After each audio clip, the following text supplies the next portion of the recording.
পরিষ্কার দেখতে পাইছি বা এখানে যারা আছি সবাই বুঝেন, তখন 20টা এফএ নিয়োগ দিতে হবে এবং 10 জনকে স্যালারি করতে হবে। তারপরে 6 লাখ টাকা 60টা পলিসি, এটা ছিল ইউনিট ম্যানেজার ক্রাইটেরিয়া।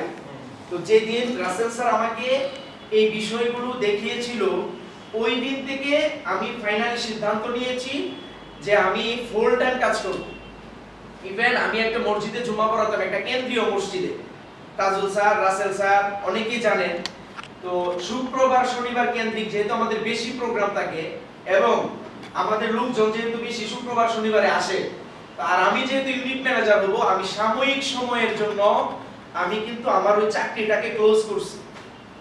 আমি শুধু 4 সপ্তাহ জমা করাইলে 15,000 টাকা পাইতাম। 4 সপ্তাহে 1 মাস না, 4 সপ্তাহ জমা করাইলে 15,000 টাকা পাইতাম। এটা কি ভালো একটা ইনকাম না? শুক্রবারে যে বয়ান করতাম, জমা করাইতাম 15,000 টাকা 4 সপ্তাহে, 4টা শুক্রবার। তো আমি সোনালী থেকে ভালো কিছু করার জন্য, এটা আমার ভিতরে একটা অনুপ্রেরণা জাগছে রাসেল স্যারের কথাই। দেন আমি কিন্তু পরামর্শ করে, তাজুল স্যার আমাকে বলছিল যে আপনি যদি ভীষণ ক্লিয়ার হন, আমরা আপনাকে বলবো না, তখন আমাদের একটা ওই কুড়াই ঘরের মতো ছিল, সবাই যে থাকতো, যে আপনার যদি মনে হয় যে সোনালী থেকে আপনি ভালো কিছু করতে পারবেন, পরে আমরা আপনাকে বলছি চাকরি ছেড়ে দেন, আমাদেরকে দোষারোপ করবেন। আমি কিন্তু নিজে থেকে চাকরিটা ছাড়ছি। মাত্র 4 সপ্তাহ জমা পড়িয়ে 15,000 টাকা পেতাম এবং সম্মান, খাওয়া দাওয়া তো বুঝেন, হুজুরদের খাবার দাবার সম্মান। তো আমি একটা সাময়িক সময়ের জন্য ছেড়েছি। ইনশাআল্লাহ আমি খুব রিসেন্টলি আবার মসজিদ খতিব হিসেবে নিয়ে নিব, কারণ এর আমলও ঠিক থাকে, পাশাপাশি আপনার একটা পরিচর্যা থাকে, এই চর্চা থাকে আর কি। যাক, যে কথাটা মূলত বলার উদ্দেশ্য, স্যার যেদিন প্ল্যান দেখিয়েছিল ওই দিন থেকে কাজ শুরু করছি। আমরা প্ল্যানের মধ্যে দেখছি 20,000 টাকায় 9,400 তখন, রাইট? কিন্তু আমি ওই মাসে স্যার যখন আমাকে প্ল্যান দেখাইছিল, আমি যেহেতু ভীষণ ক্লিয়ার, আর টাকা ঢুকলে যেহেতু ইনকাম আছে, প্রিমিয়াম ঢুকলে, আমি কিন্তু ওই মাসে 1,02,907 টাকা প্রিমিয়াম জমা করছি। কারণ কি সার্ভারে হার্ড ওয়ার্কিং মাস স্মার্ট ওয়ার্কিং বুঝে না, সার্ভার বুঝে মাস শেষে প্রিমিয়াম ঢুকছে কত। ফেস ভ্যালুর উপরে কিন্তু টাকা ইনকাম আসে না, প্রিমিয়ামের উপরে। দেন আমি কিন্তু 35,000 টাকা ইনকাম করার পরে, যেখানে মসজিদে নামাজ পড়াইছি, ইমামতি করছি, সর্বোচ্চ বেতন পাইছি 20-25,000 সব মিলিয়ে, এখানে হঠাৎ করে 35,000 টাকা এক মাসে ঢুকছে। স্পিড বাড়ছে না কমছে? বাড়ছে। আর্টিফিশিয়াল কথা কিন্তু বলতেছি না, স্যার কথা ঠিক না বেঠিক? ঠিক। 1,02,907 টাকা ইনকাম ঢোকার পরে যে ইনকামটা 35,000 ঢুকছে, আমার স্পিড বেড়ে গেছে। তখন চিন্তা করলাম যে চাকরি ছেড়ে ভুল করি নাই। দেন কাজ করতেছি। আমি প্রথম যখন জয়েনিং করি, প্রত্যেকটা ব্যক্তি কিন্তু প্রথমে একটু আনইজি ফিল করে, প্ল্যান দেখাইতে যায়। আমার গেস্ট গুলাকে প্রথমে হ্যান্ডেলিং করছে রাসেল স্যার এবং তাজুল স্যার এই প্রথম কিছুদিন। তো আমি কিন্তু প্রথম 10 জন 12 জন করে লোক নিয়ে আসছি, কথা ঠিক কি না? 10-12 জন করে লোক নিয়ে আইছি। কোন দিনে লুকাই? তাহলে আমরা অনেক সময় লুক আনি না, বা ওই লুক কোথায় পাবো? ওকে, তারপরে তাজুল স্যার, রাসেল স্যার এইভাবে আমাকে একটু করে আগাইছে, পরে আমি নিজে প্ল্যান দেখানো শুরু করছি। মজার বিষয় হচ্ছে হার্ড ওয়ার্কিং এর যে বিষয়টা যেখান থেকে শুরু, ঠিক 4-5 মাস পরে অক্টোবর এবং নভেম্বরে কোম্পানি 9.5 লাখ টাকায় উমরা হজ টার্গেট কন্টেস্ট দিয়েছিল। আমরা যারা পুরাতন এপি আছি বা পুরাতন যারা এখানে আছি, জানি না আমরা, 9.5 লাখ টাকা যদি 2 মাসে সেল করতে পারে, তাহলে তাকে উমরা হজে নিয়ে যাবে। তাজুল স্যার আমাকে ডিপলি বসিয়ে হিসাব দিছে 3,69,000 টাকা লিডার কোয়ার্টার বোনাস সহ ইনকাম হবে। স্যার মনে আছে নি? তখন আমি চিন্তা করলাম কি করা যায়। রাসেল স্যার বলতেছে আপনি পারবেন, এটা আপনার দ্বারা সম্ভব। তাজুল স্যারও বলতেছে সম্ভব। জহির স্যার বলতেছে, মামুন স্যার বলতেছে আপনাকে করতেই হবে। তখন আমি 2 রাকাত তাহাজ্জুদের নামাজ পড়ে আল্লাহর কাছে দোয়া করছি, আল্লাহ তোমার ঘরে যাব নিয়ত করছি, কেমনে যাবো জানি না, তুমি আমাকে এটা কবুল করো। 2 রাকাত নামাজ পড়ে দোয়া করে রাসেল স্যারের সাথে পরের দিন বসছিলাম কিনা, স্যার আমাকে বলছে একটা হট লিস্ট করে। হট লিস্ট বুঝেন তো? সৈদালি বৈদালি উপাজ্জা লিস্টই না, কিন্তু হট লিস্ট মানে যাদেরকে দইরা খুব দিন যাইবো, হট লিস্ট করার জন্য বলছি। তখন আমি কিন্তু স্যারের কথা অনুযায়ী 50 জনের হট লিস্ট করছি। পাগলা একটা লিস্ট করছি। পাগলা লিস্ট কইরা ওইখান থেকে রাজশাহী থেকে এক ব্যক্তি আসছে জয়েনিং আনার জন্য, বিমানে চলে গিয়েছিলাম। ওইখান থেকে আবার ছাত্রলীগের একজন সভাপতি ফরহাদ শিকদার সাহেব ওনাকে আবার নিয়ে এসে রাসেল স্যার প্ল্যান দেখাইছে। তাজুল স্যারের কানে কানে বলছি যে উনি কিন্তু বড় পার্টি সারুন যাইতো না, জায়গা খুব দিত হইব। তো উনি খাবার খেয়ে রিয়েল দিয়ে খাবার খেয়ে কইতেছে আরেকদিন আমুনে ছোটখাটো একটা নিমু 10-12 লাখ টাকার ভিতরে। আমি কিন্তু ওনাকে টার্গেট করছি 50 লাখ টাকা। যখন তাজুল স্যার ক্লোজিং দিছে স্যারের তো কানে কানে দিয়ে হই দিছি, কারণ 50 লাখ টাকা হইলে তাজুল স্যার আবার সজলের সাথে কথা বলছে এটার আবার অনেক কাগজপত্র লাগে, যার কারণে 50 লাখ টাকা 2-3 দিন লাগে যাবে প্রসেসিং। এখন 2-3 দিনে যদি আমি ওনাকে সারি হ্যাঁ থেকে বাইরে গিয়ে নেগেটিভ হইব না, বাড়িতে যে নেগেটিভ হওয়ার সুযোগ আছে কিনা। তখন তাজুল স্যার আবার মামুন স্যারের সহ পরামর্শ কইরা বুদ্ধি কইরা আবার কি করছে, ওই ব্যক্তিরে 10 টাকা না 100 টাকা কম দিছে 30 লাখ টাকা দিয়ে, তাইলে ওই কাগজপত্রগুলো লাগে না। তখন তাজুল স্যার এটা করার পরে উনি টাকা দিবে, মানে তাজুল স্যার এমন ভাবে ধরছে, তখন তো আমি নতুন, আমিও ওনারে তাজুল স্যারের লগে জোর দিছি। রাসেল স্যার আবার প্ল্যান দেখিয়ে অন্য কাজে গিয়েছিল। তখন কিন্তু ওই উনার ব্যাংক ফ্রাইডে আপডেট ছিল, তখন উনার কাছে ওই ব্যাংকের চেক নাই। তখন তাজুল স্যার আবার যে জর্না ম্যাডামের একটা ছেলে আছে সম্রাট, তাজুল স্যার আবার বুদ্ধি করে যে সম্রাটকে ডাকে, ট্যাক্সি সম্রাট আবার অ্যাপস ট্যাপস ভালো বুঝে। তখন এই যে ব্যাংকের অ্যাপস নামাইছে, নামায়া বলছে মামুন স্যার রুমে নিয়ে গেছে, মামুন স্যার রুমে নিয়া তাজুল স্যারের সম্রাট এই অ্যাপস খুলায়া তখন কি করছে 3,54,299 টাকা ইয়ারলি প্রদান করাইছে নগদ। উমরার জন্য 9.5 লাখের মধ্যে হয়ে গেছে না মোটামুটি ভালো একটা অ্যামাউন্ট। আবার রাজশাহী থেকে আসছিল 60,000 টাকা, তাহলে 3,54,000 আর 60 কত হইল 4,14,000, মোটামুটি অর্ধেকের মতো হয়ে গেছে গা।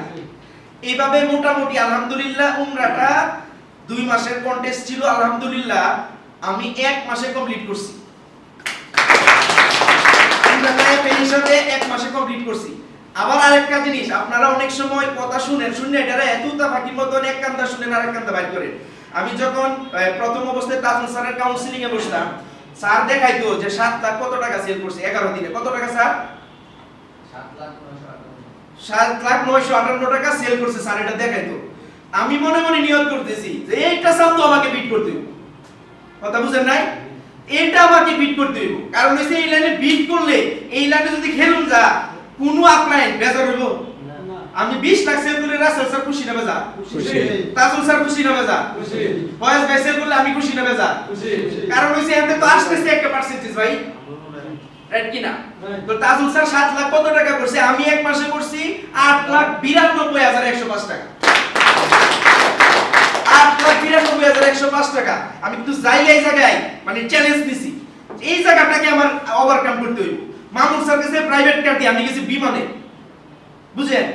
এখন ইউনিট ম্যানেজার আলহামদুলিল্লাহ হইলাম, প্রচুর পরিমাণে পরিশ্রম করছি।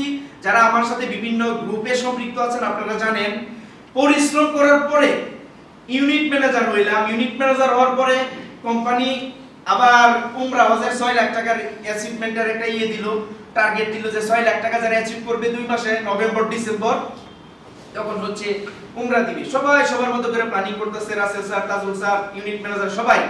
তখন আমিও টার্গেট নিছি 4 জনকে উমরা হজ অ্যাচিভ করাবো। কয়জনকে? 4 জন, 5 জনের নাম লিখছি আর কি। তো তাদেরকে উমরা হজ অ্যাচিভ করাবো। মানে হার্ড ওয়ার্কিং যে কি জিনিস, হার্ড ওয়ার্কিং যে স্মার্ট ওয়ার্কিং নিয়ে আসে এটা আমি বুঝাচ্ছি। তখন কিন্তু জাহাঙ্গীর স্যার, ফয়েজ স্যার, আমাদের কামরুল হাসান, হ্যাঁ, তারপরে আরো 2-1 জন আছিল সম্পৃক্ত। তো উনাদেরকে নিয়ে কিন্তু আমি ড্রাইভ দিই। আলহামদুলিল্লাহ আল্লাহর অশেষ মেহেরবানি, মানে কারো ভিতরে যদি স্পিড থাকে এবং বার্নিং ডিজায়ার থাকে, তীব্র ইচ্ছা থাকে যে হয়, এটার বাস্তব প্রমাণ হলো কামরুলের নাম ওই লিস্টে লেখি নাই, কামরুল বেজার করছে, শর্ট করে বলতেছি। তখন আমি তারে আবার চাকরি ছাড়াইছি। তখন সে বলছে আপনি আমাকে চাকরি ছাড়াইছেন, আমার নাম লেখা নাই, আমার নামও লেখেন, আমাকে উমরা করাইতে হবে। আলহামদুলিল্লাহ 5-6টা বাসায় গেছি।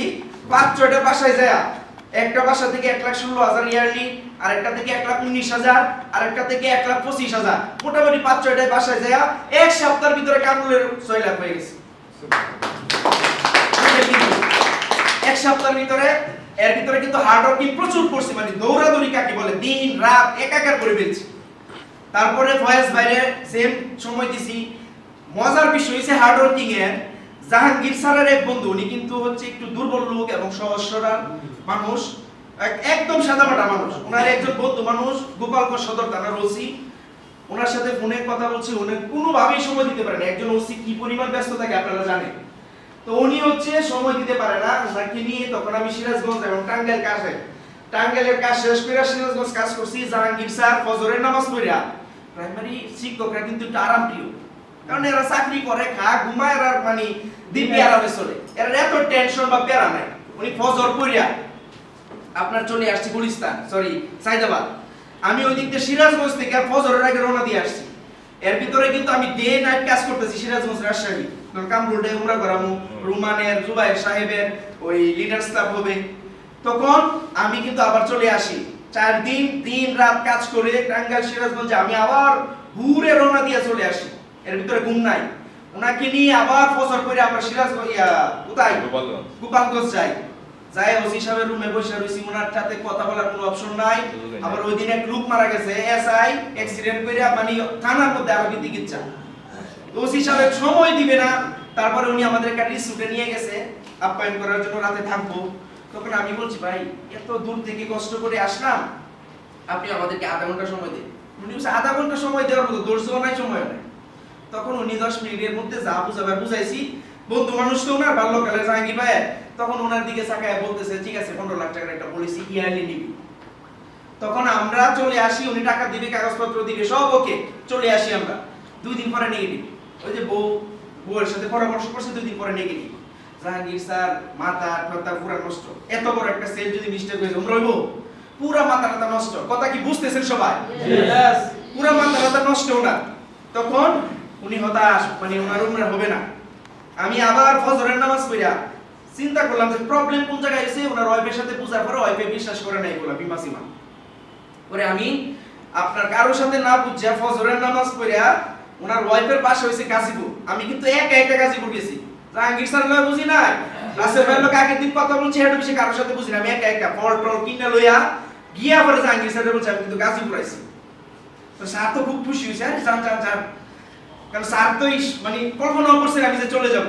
যাই ওনার ওয়াইফের বাসায় গেছি, ফল ফ্রুট নিয়ে গিয়া বুঝায়া আমি আমার যে বিভিন্ন বয়ানের ভিডিও আছে এগুলো দেখাইছি। দেখানোর পরে দায়িত্ব নিছি, বুঝায়া আবার ওনার ওয়াইফের ঠিক করে, ওনার ওয়াইফের দিয়ে আমার হাজবেন্ডের সাথে ওসি